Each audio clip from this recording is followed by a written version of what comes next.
Tell us about Burning Desire. 20 years in the making, finally now on the stage, possibility future Broadway. I don't want to put any pressure on you. You're not to cut seriously. It's a fascinating story of this coming, walk me through the genesis to now.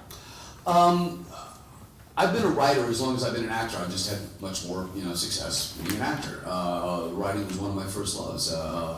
I've got some screenplay credits to my credits. I wrote plays in college and in high school. Produced them.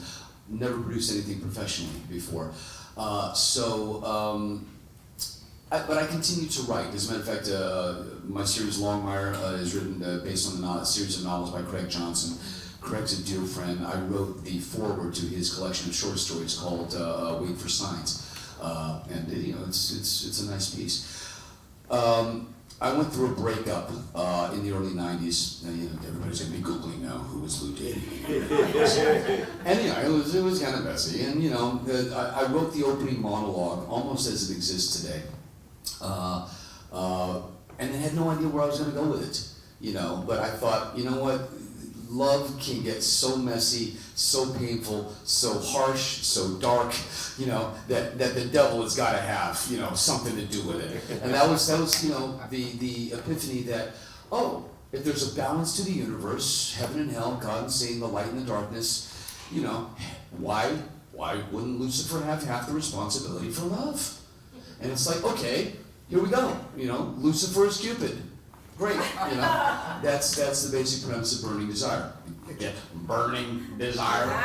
Thank you, Jimi Hendrix. But I didn't know how to finish it. I had no idea, and I put it in a drawer, where a lot of the writing goes. But you can always pull it out. I mean, once you've created it, it's there. You can revisit it and do this and do that.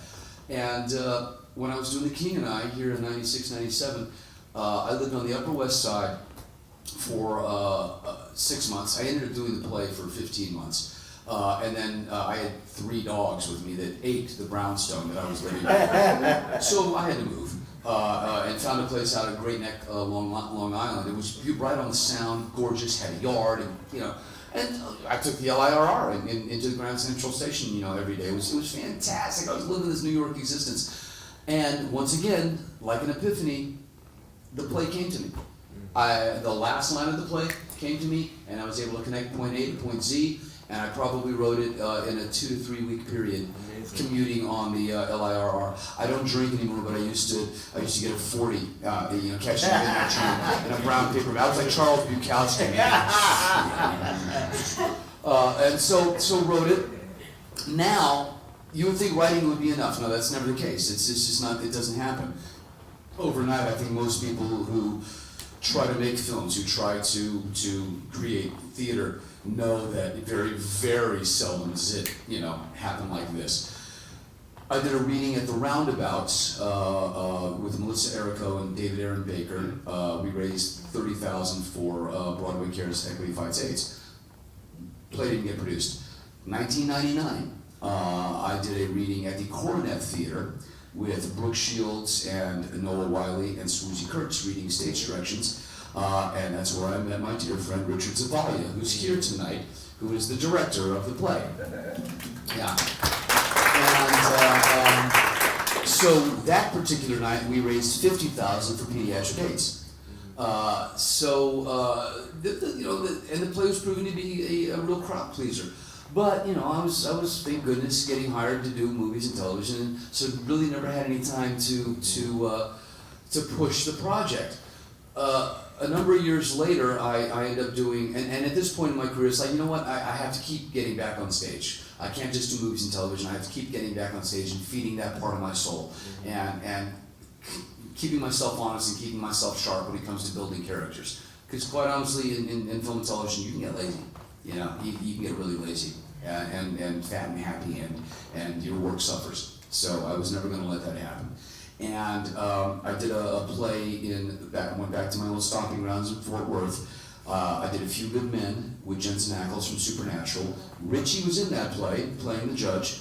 And we had an incredible one. And Richie says, what'd you ever do with Burning Desire? I said, man, I don't know. Can you do something with it? Take it, run with it, go, you know? And a few years later, I ended up doing the national tour of Camelot, running into Richie again, and this time in Florida. I'm pretty sure he was stalking me at this point. And once again, he says, what are you gonna do? And I said, if you can set it up, set it up. Last February, we did a reading of it at St. Malachy's Actors Chapel. And I just think that was, interestingly enough, the Actors Chapel, and now we're at Seven Angels Theater. So there's a certain kismet at work here.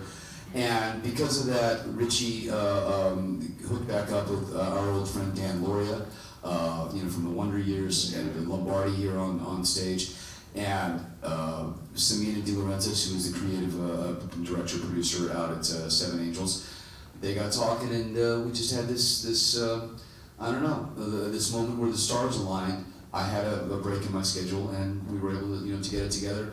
And thank goodness we've had amazing reviews, all rave reviews, and every single performance has ended with a standing ovation at this point. So, yeah. Richie, determination pays off. Yes. New York Mets.